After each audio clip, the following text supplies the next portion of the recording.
Халқымыз дәрілік шипасы мол деп санаған шөптердің бірі адыраспан.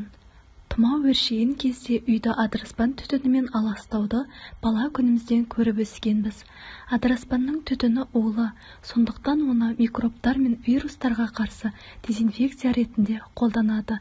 Оның түтіні микробтардың толық жойылуына себеп болады. Бәріне сәлем, сіздермен бірге Сау организм каналы. Бүгінгі видеода адыраспанның дертке дауа, жанға шипа, емдік қасиеті туралы айтатын боламыз. Видеоны соңына дейін қарасаңыз, сіз бұрын естімеген ақпараттар мен пайдалы кеңестерге тап боласыз. Бүгінгі видеоға лайк басып, каналға жазылуды ұмытпаңыздар. Адыраспан түйетабандар тұқымдасына жататын көп жылдық өсімдік. Оның сабы мен гүлінде у болады. Биіктігі 30-80 см. Өзіне тән сасық иісті дәрілік шөп тау беткейлерінде, жазық далаларда өседі. Бұрынғы кезде адыраспан шөбінен дайындалған тұнбаларды түрлі аурумен сырқаттанғандарды емдеуге пайдаланған. Тіпті оның түтінін мен сал ауруын емдеген жағдайлар да болған екен. Адыраспанның пайдасын бұрыннан білген халқымыз күнделікті өміріне пайдаланған. Кейіннен бұл шөптің емдік қасиеті медицинада дәлелденген. Қазіргі уақытта адыраспаннан жасалған дәрілерді фармакологияда қолданылып жүр. Мұндай дәрілер түрлі қабынуларды жазу, зәр айдауды жақсарту, ішек құрттарын өлтіру, қызыл ектің қанауын тежеу және де іш ауруын жазуға көмектеседі. Дәрілік шикізат ретінде өсімдіктің өзі, тұқымы және де тамыры пайдаланылады. Өсімдіктің шөбін гүлдеген кезде дайындайды. Тамырдан жоғары жерінен кесіп алынады. Кептірер кезде темір шатыр астына көлеңкеге және ауа өтіп тұратын жерге кептіріледі. Адыраспанды жазда немесе күзде жинап, жаңа күйінде немесе турап кептіріп дайындайды. Тұқымын піскен кезде жинап алады. Қасиетті уы бар. Өкпені тазалап, жөтелді басады. Уытты қайтарады. Сақтау мерзімі 2 жыл. Адыраспан мынадай ауруларға ем болады. Ревматизм, ұмытшақ ауруы, тіс ауруы, бастың созылмалы ауруы, тарамыс, буынның қабынуы, бел, сал ауруы және де асқазан ауруы. Фармакологияда адыраспан шөбінен жасалған дәрілер қабыну ауруын, зәр айдауды жақсарту, тер шығару, ішек құрттарын өлтіру үшін қолданылады. Гармин мен пеганин қан қысымын көтереді, тыныс алуды жиілетеді, асқазан мен жүректің жұмысын баяулатады. Ал адыраспан шөбінен қолдан дайындалған тұнбаларды емшілер бұдан да басқа алуан түрлі науқастарды жазу үшін пайдаланады. Атап айтсақ, адыраспан тұнбасымен ішкі мүшелерге суық тигенін, малярия, безгек, мерез ауруларын жазған. Сол сияқты емшілер шөптің тұнбасымен ірі қара малдардың да қотырын емдеген екен. Шөптің қайнатпасын неврастения және қояншық ауруларына қарсы ішкізеді. Ауыздың қызыл егі ауырғанда оны сол қайнатпамен шаяды. Бұдан бөлек адыраспанды іш ауруының алғашқы кезеңінде пайдаланады. Адыраспан түтінімен сал ауруын емдейтін де емшілер бар. Оның жапырағын ісікке таңып, булама жасаса, ол тез қайтады.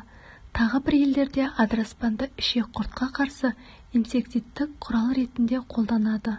Тұқымының қайнатпасы мен демікпені емдейді. Зәр қуалайтын қасиеті бар. Көз нашар көрсе, адыраспанды балмен, шараппен, фенхел шырынымен және тауық өтімен араластырып ем ретінде қолданған. Буындарға суық тигенде ауырған жерге жағады. Бұл өсімдікті 1928 жылдан бері дәрі-дәрмекке пайдаланып келеді. Адыраспаннан шөп тұнбасын жасау. Бір стақан қайнатылған суға бір үлкен қасық адыраспан шөбін салып, 30 минуттай қойып қоясыз. Содан соң дәкемен сүзіп аласыз. Бір қасық дайындалған ерітіндіні күніне 2-3 рет суық тигенде және малярия ауруына қолданылады. Басты ем болатын түрі және әзірлеу тәсілі. Сабағы мен жапырағын қайнатып, өлшем бойынша ішсе, талма, сал ауруы, ұмытшақтық, суықтан ми қабыну, тарамыс ауруына ем болады. Бастың созылмалы ауруы талмаға адыраспанның 50 грамм шөбін жарты литр қызыл шарапқа қайнатып, күніне 30 граммнан бір ай ішсе жақсы нәтиже береді. Ревматизм ауруларына күніне 4-6 граммды 15 күн ішсе ауруды басады. Оған сығыр тұқымын қосып жалғастырып ішсе демікпені басады. Тіс ауруына адыраспанның шөбімен ыстаса, тістің қақсап ауырғаны басылады. Буынның қабынуына жас сабағын жапырағымен лайықты мөлшерде жаншып, буынға тартады. Дайындау мөлшері мынадай. Сабағы жапырағынан қажетіне қарай 4-8 грамм тұқымынан 3 грамм дайындалады. Тұндырма жасау. Бір ас қасық үгітілген құрғақ шөпті бір стақан ыстық қайнап тұрған суға 5 минуттай салып, жабық ыдыста тұндырады. Оны 45 минут суытып, сүзіп алған соң пайдаланады. Бір ас қасықты 3-4 рет тамақ алдында ішеді. Қайнатпа жасау. Бір ас қасық үгітілген құрғақ шөпті бір стақан салқын суға 3 сағаттай ұстап, сонан соң шамалы отқа 30 минут жабық сырлы ыдыста бұқтырып қайнатады. 10 минут суығаннан кейін дәке арқылы сүзеді де бір ас қасықпен 3-4 рет тамақ алдында ішеді. Адыраспанның емдік қасиеттері бұдан да көп. Сіздерге дайындаған ақпаратымыз бүгінге осы. Видео сіз үшін пайдалы болса, лайк басып, жақындарыңызбен бөлісіп, комментарийге пікіріңізді жаза кетіңіз. Келесі кездескенше аман сау болыңыздар. Қалайда уақытты үнемдеуді талап ететін қазіргі заман ағымына қарай адамдар жүрдім бардым тамақтануды әдетке айналдырған. Осыған байланысты асқазан ішек жолдарының әртүрлі аурулары белең алуда. Асқазан аурулары бұл өңеш пен 12 елі ішек аралығына орналасқан ас қорыту органының қалыпты қызметінің бұзылуы, жалпы асқазан ішек жолы ауруы кең тараған аурулардың қатарына кіреді. Адамдар асқазан ішек жолына қауіп төндіретін барлық факторларды есепке алмайтындықтан оған жиі шалдығады. Бәріне сәлем, сіздермен бірге Сау организм каналы. Бүгінгі видеода асқазан қышқылы, яғни изжога неден пайда болады және одан үй жағдайында қалай құтылуға болатыны туралы айтатын боламыз. Арнадан алыстамай, міндетті түрде соңына дейін қарауға кеңес беремін. Дайын астың 4 түрі дүкен сөрелерінде қаптап кеткен бүгінгі таңда тамақтану тәртібіне ден қоюда қиынға соғып жатады. Десе де өзімізді сауықтыру мен ас қорыту жүйесіндегі сырқаттардың алдын алу үшін функционалды тағам түрлерін пайдалануымыз қажет. Ас қорыту жүйесінде сырқаты бар адамға бірден дәрі-дәрмек беріледі. Алайда дәрінің кері әсері бар екенін де ескеру керек. Ас қабылдауда белгілі бір уақытқа бағыну, сондай-ақ тамақтану кезінде астың мөлшерін сақтау және мәзірін түрлендіріп отыру қажет. Асқазан ауруының ішінде асқазанның қабынуы, асқазан жарасы, асқазан рагы жиі кездеседі. Асқазан қабынуының жедел және созылмалы түрі белгілі болып келеді. Жедел қабыну ол кейбір дәрілерден, арақ шараптан, шай мен кофені қою етіп ішуден, тамақты өте ыстық немесе суық жеуден және бұзылған тағамды жеп уланудан пайда болады. Мұндай жағдайда науқастың жоғарғы құрсақ тұсы жайсызданып, асқазан қыжылы, яғни изжога пайда болады. Медицинада мұны асқазан сөлі қышқылының артуының белгісі деп қарайды.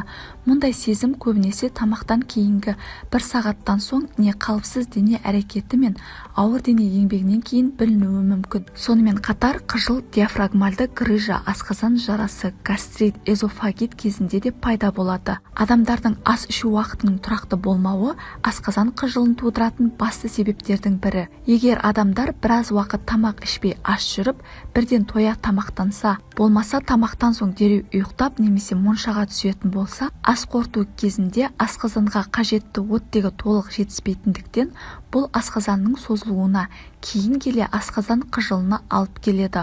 Сондықтан астан соң ешқандай дене әрекетінсіз аз уақыт кеудені тік ұстап отыру пайдалы. Медицинада қыжыл жүрек пен қан тамырлары және жүйке жүйесі аурулары әсерінен де пайда болады деп қаралады. Сондықтан қыжыл тек қана күнделікті тұтынып жүрген азықтардың әсерінен болады деу қате көзқарас. Халқымыз ауру астан деп бекер айтпаған. Қазіргі кезде адамдар қолайлығына қарай көп тұтынуға дағдыланған жасанды азықтардың адам денсаулығына кері әсері өте мол. Себебі мұндай азықтар ұзақ уақыт сақталуы үшін химиялық қосылыстар арқылы қатырылатындықтан Ондағы қышқылдар ас қорыту жүйесінің қалыпты қызметін бұзуы мүмкін. Шала дайындалған қышқылды тағамдарды көп жеуден, мысалы ұннан жасалған тәтті тағамдарды жаңа демделген киселді ішкеннен кейін де көп адамдарда асқазан қыжылы пайда болады. Дегенмен бұл аса қауіпті емес. Асқазанға тамақ жақпаудан пайда болатын мұндай сезімдер жиі кезігіп жатады. Бастысы асқазан дертіне шалдығудан сақтану қажет. Ол үшін асқазан қышқылын арттыратын тағамдарды, жасанды азықтарды аз тұтынуға дағдыланған жөн. Ас қорыту жүйесінде сырқаты бар адамға бірден дәрі-дәрмек беріледі. Алайда дәрінің кері әсері бар екенін де ескеру керек. Сондықтан да біз бүгін сіздермен халық арасындағы асқазан қыжылын емдеудің бірнеше жақсы тәсілдерімен бөлісетін боламыз. Солардың ішіндегі ең көп қолданылатын түрі кәдімгі ас содасы арқылы қыжылды басу. Ол үшін жарты шай қасық ас содасын бір стақан жылы суға қосып араластырыңыз. Осы суды суып қалмай тұрған кезінде аз-аздан ішу қажет. Соңына дейін ішуге болмайды. Түбін төгіп тастаған дұрыс. Ішкеннен соң әлде қайда тез әсерге қол жеткізу үшін басты көтеріп жартылай жатыңыз. Сонда қыжыл белгілері 10 минут ішінде өтуі тиіс. Асқазан қыжылы бар науқастар жылы минералды су және сүт ішуге дағдыланғаны дұрыс. Себебі сүт асқазанға ең жеңіл әрі пайдалы тағам. Сондай-ақ қыжыл симптомдарынан құтылу үшін жаңа піскен көкөністердің шырынын ішкен пайдалы. Оларды жеке және араластырып ішуге де болады. Сәбіз, қызылша, қырыққабат шырындарын араластырып 2-3 ас қасық мөлшерінде қабылдау ас қорыту жүйесіне профилактикалық әсері бар және қыжылдауды жеңуге көмектеседі. Бұл шырынды ас ішерден алдын қабылдау керек. Картоп шырыны да қыжылмен күрестегі ең тиімді әдіс. Ішкі пайдалану кезінде ол қыжыл симптомдарын тез арада жояды.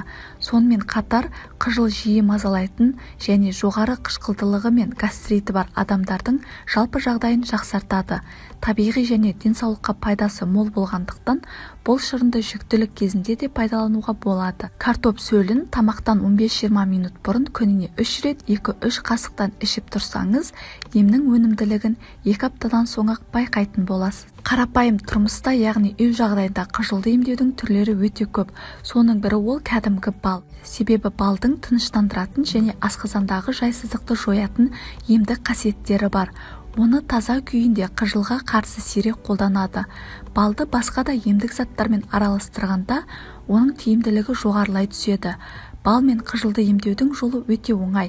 Ол үшін бір ас қасық балды бір стақан жылы сумен араластырып, таңертең және кешке ас ішерден 30 минут алдын қабылдау қажет. Бұл су қыжылдың жағымсыз әсерлерін жойып, асқазанға өз пайдасын тигізе отырып, бір айдан кейін қыжылды мүлдем жояды. Шығыс медицинасы бойынша көңіл күйдің тұрақсыздығы да асқазан ауруына алып келеді. Өйткені қатты ашуланудан адамның бауыр қызметі бұзылып, асқазанға қан жетіспейді. Яғни қан айналымының қалыпсыздығы салдарынан жасушалық, ұлпалық каналдар бұзылатындықтан асқазанда болатын қатерлі ауруларды туғызады. Сондықтан әрқашан қыжылға бей-жай қарамай, дер кезінде себебін анықтап, дәрігердің көмегіне жүгініп отыру керек. Кей адамдар кешкі ас ішіп алып, бірден жата қалып фильм көреді, немесе кітап оқиды. Бірақ сізді қыжыл жиі мазалайтын болса, бұл әдеттен арылған жөн. Мұндай жағдайда сіз қыжыл белгілерін ушықтырып аласыз. Сондықтан тамақтанғаннан соң жаяу жүріспен серуендеп келіңіз, немесе үйдің ішіндегі ұсақ-түйек шаруаларыңызды аяқтап, қозғалыста болғаныңыз дұрыс. Егер қыжыл жарты ай ішінде аптасына 3 реттен артық қайталанса, міндетті түрде дәрігерге қаралу керек. Өйткені асқазанның өзге де қатерлі дерттерінің әсерінен қыжыл сезімі көп пайда болуы мүмкін. Қыжыл кей жағдайда тамақтан уланудың әсерінен де болады. Уланудың алғашқы белгілері тамақтанғаннан кейін 30 сағаттың ішінде білінетіндіктен асқазан қыжылына бей-жай қарауға болмайды.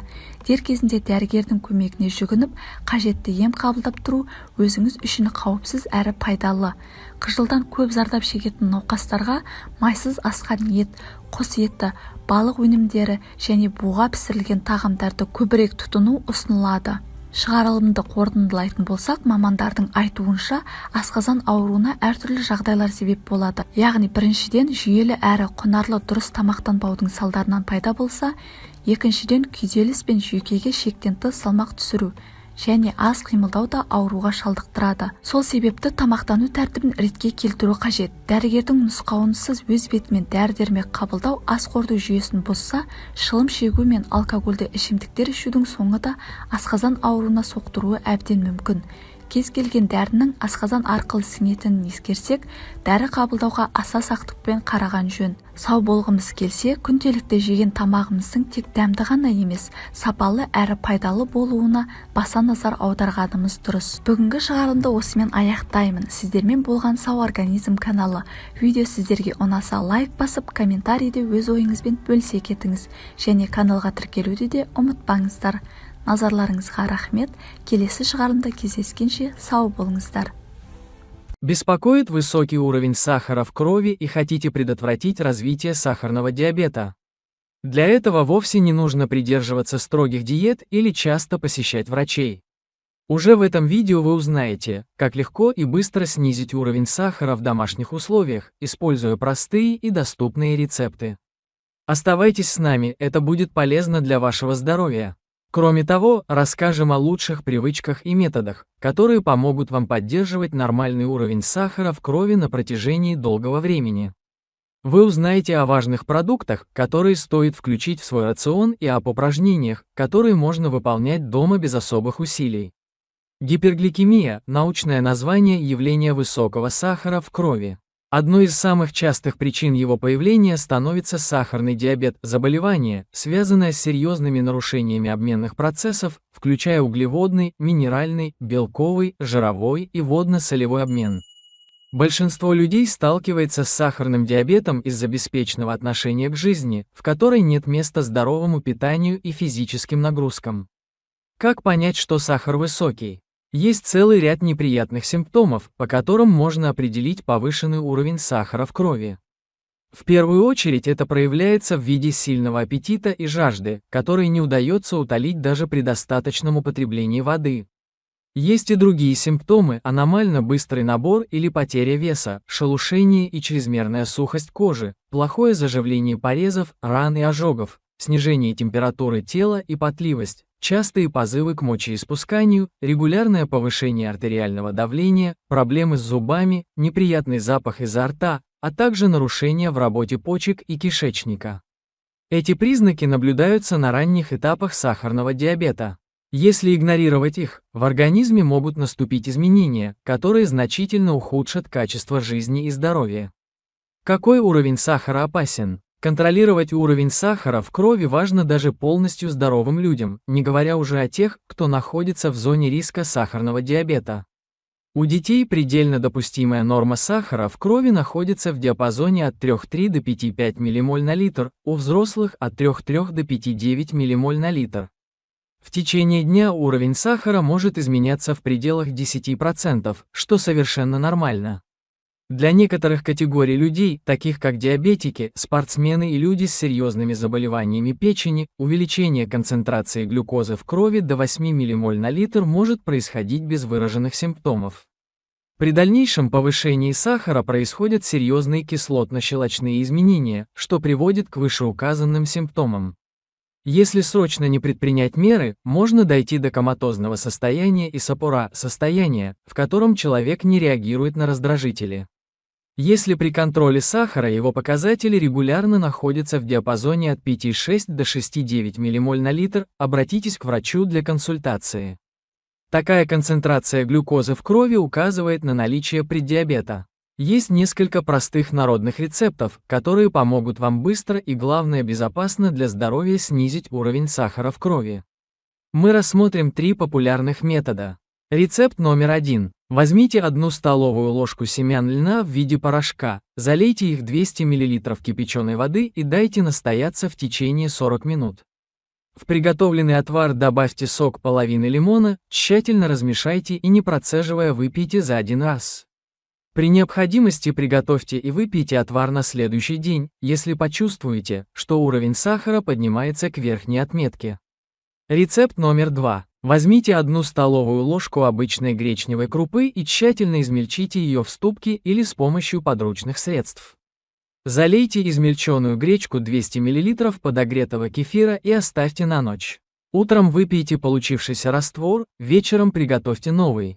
Повторяйте процедуру ежедневно, если уровень сахара остается высоким, пока он не нормализуется. Рецепт номер 3. Залейте 8-10 лавровых листьев 1 стаканом кипятка, переложите настой в термос и дайте настояться 24 часа. Принимайте по четверти стакана за полчаса до приема пищи. Курс приема 3-6 дней, за это время повышенный сахар в крови придет в норму. Это вкусный и полезный завтрак, который также помогает снизить скачки сахара в крови. Добавьте в кашу 2 чайные ложки оливкового, кунжутного, кокосового масла или масла авокадо. Оливковое масло должно быть нерафинированным, холодного отжима и храниться в темном стакане. Если каша не подходит для завтрака, можно приготовить яйца пашот с любым овощем. Если яйца нужно сварить, их следует готовить на сухой сковороде. Яйца можно варить, делать из них омлеты или запекать с творогом. Такой завтрак богат белками, жирами и клетчаткой из овощей. Кроме того, ломтик сыра на цельнозерновом хлебе дает дополнительный заряд энергии.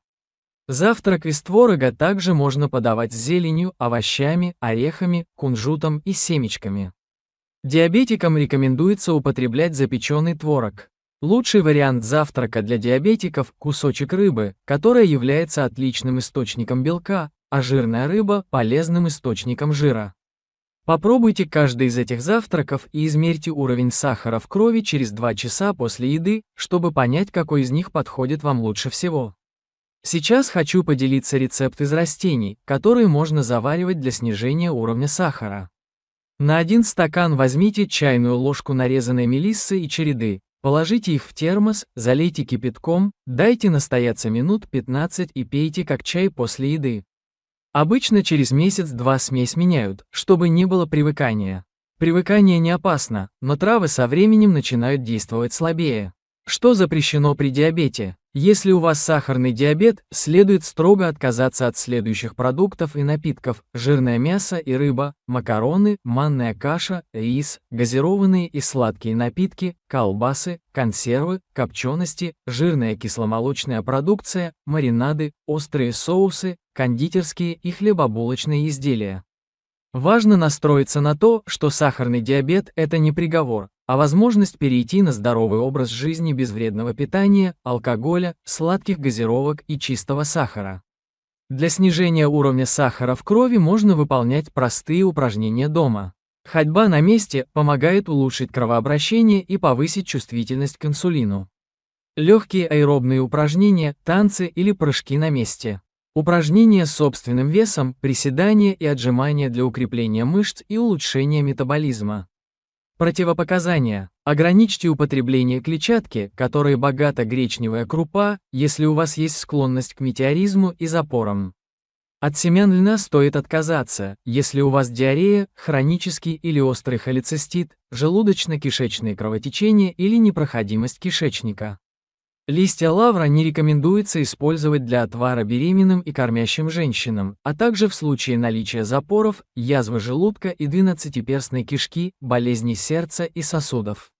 Лечитесь правильно, и перед применением обязательно проконсультируйтесь с врачом. На этом завершаем сегодняшний выпуск. Мы постарались собрать в этом ролике максимально полезную информацию. Не забудьте подписаться на канал и нажать на колокольчик. Благодарим вас за просмотр. До встречи, друзья!